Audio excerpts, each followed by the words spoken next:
நேசரேவும் பாதம் அமர்ந்து ஆராதிப்பேன்.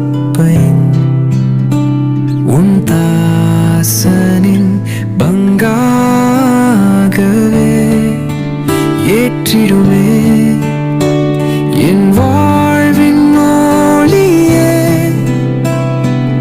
ஆராதனை என் அன்பை என்று நினைத்து ஆராதிப்பேன். நன்மையும் கிருபையும் தொடர செய்யும்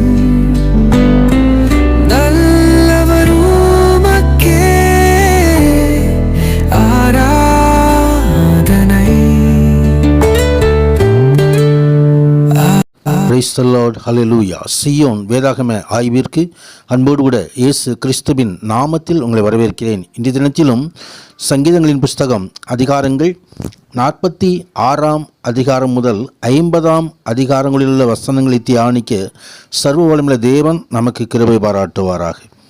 தேவன் நமக்கு அடைக்கலமும் பலனும் ஆபத்து காலத்தில் அனுகூலமான துணையுமானவர். கர்த்தருக்கு மகிமை உண்டாவா. அநேக போராட்டங்கள், பிரச்சனைகள் நம்மை பாதிக்கலாம்.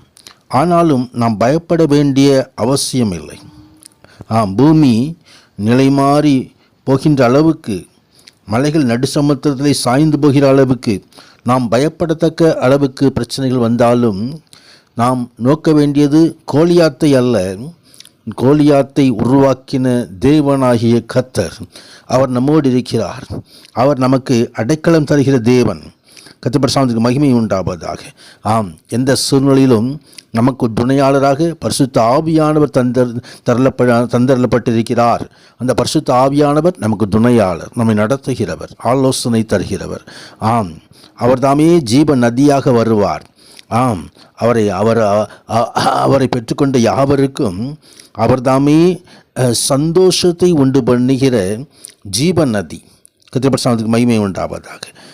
அந்த நதியை குறித்து எசேக்கியேல் 47ஆம் அதிகாரத்தில், சகரியா 14ஆம் அதிகாரத்தில், வெளிப்படுத்தின விசேஷத்தில் 22வது அதிகாரத்தில் எல்லாம் அந்த சுத்தமான ஜீவ நதி குறித்து எழுதப்பட்டிருக்கிறது. அது தேவனுடைய சிங்காசனத்திலிருந்து பாய்ந்து வருகிறது, பரம எருசலேமிலிருந்து பாய்ந்து வருகிறது. அந்த நதி நமக்கு சகாயத்தை கொண்டு வந்துவிடும். கர்த்தருக்கு மகிமை உண்டாவதாக. 47வது சங்கீதத்திலே சகல ஜனங்களே கைகொட்டி தேவனுக்கு முன்பாக கம்பீரமாய் ஆர்ப்பரியுங்கள். ஏனென்று சொன்னால் நமக்கு ஒரு ராஜா உண்டு. அவரே தேவனாகிய கர்த்தர். அவர் ராஜாதி ராஜா, கர்த்தாதி கர்த்தர். அந்த ராஜாவை நாம் போற்றி பாடும்படியாக அழைக்கப்படுகிறோம். அவரை ஆராதிக்கும்படியாக அழைக்கப்படுகிறோம். அவர்தாமே நம் மீது அரசாளுகிற தேவன். சிங்காசனத்தில் வீற்றிருக்கிறவர் நம்மை நோக்கி பார்க்கிறார். கர்த்தருக்கு மகிமை உண்டாவதாக. 48வது சங்கீதத்திலே கர்த்தர் பெரியவர், அவர் நமது தேவனுடைய நகரத்திலும் பரிசுத்த பர்வதத்திலும் மிகவும் துதிக்கப்படத்தக்கவர். சீயோனிலே வாசமாயிருக்கிற கர்த்தர் நம்மை ஆசீர்வதித்து நம்மை நடத்துகிற தேவன். உயர்ந்த அடைக்கலமாக அவர் அறியப்பட்டிருக்கிற தேவன். அவருடைய கிருபை உன்னதமானது. கர்த்தருக்கு மகிமை உண்டாவதாக. இந்த தேவன் என்றென்றைக்கும் உள்ள சதா காலங்களிலும் நம்முடைய தேவன், மரண பரியந்தம் நம்மை நடத்துகிற தேவன். கர்த்தருக்கு மகிமை உண்டாவது. 49வது சங்கீதத்திலே, இதோ பூமியின் குடிகளே, சிறியோரும் பெரியோரும் எல்லோரும் என்னிடத்தில் வந்து ஞானத்தை கற்றுக்கொள்ளுங்கள் என்று அழைக்கிற கர்த்தர். அவருடைய ஞானத்தினால்தான் அவருடைய மீட்பை நாம் அறிந்து கொள்ள முடியும், ரட்சிப்பை நாம் பெற்றுக்கொள்ள முடியும், கிருபையை பெற்றுக்கொள்ள முடியும். கர்த்தருக்கு மகிமை உண்டாவதாக.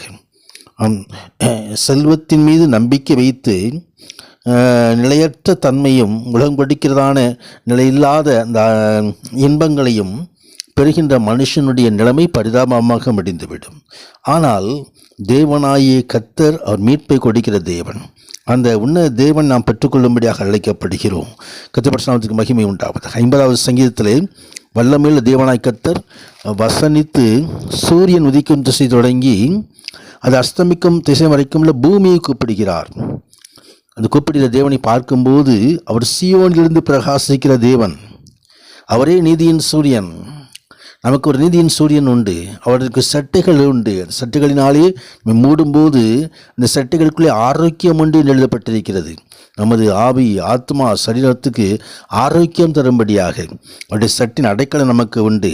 நாம் தேவனுக்கு நோக்கி ஸ்தோத்திர பலியிட்டு கூப்பிடும் பொழுது அவர் வருவார். உண்மையாய் தம்மை நோக்கி கூப்பிடு யாருக்கும் சமீபமாக இருக்கிறது. ஆபத்து காலத்தில் என்னை நோக்கி கூப்பிடு, நான் உன்னை விடுவிப்பேன், நீ என்னை மகிமைப்படுத்துவாய். கர்த்தருடைய நாமத்திற்கு மகிமை உண்டாவதாக. ஸ்தோத்திரத்தோடு கூடிய நாம் ஜெபத்தை, விண்ணப்பத்தை தேவ சமூகத்தில் தெரிவிக்கும்படியாக அழைக்கப்படுகிறோம். ஸ்தோத்திர பலியிடுகிறவன் என்னை மகிமைப்படுத்துகிறான். தன் வழியை செவைப்படுத்துகிறவனுக்கு தேவனுடைய ரட்சிப்பை வெளிப்படுத்துவேன் என்று ஆண்டவர் சொல்லுகிறார். கர்த்தருடைய மகிமை உண்டு. இந்த வசனங்களை வாசித்து சர்வ வல்லமையுள்ள மகத்துவ தேவனுடைய ஆசீர்வாதங்களை, நித்திய ஜீவனை, நித்திய மகிமையை சுதந்தரிப்போம். உன்னதரான தேவன் இன்றைக்கும் நமது வாழ்க்கையிலும் ஒரு மகிமையான ஆசீர்வாதத்தை கட்டளையிடுவாராக. பரிசுத்த நாமத்துக்கு மகிமை உண்டாவதாக. ஆமேன், ஆமேன்.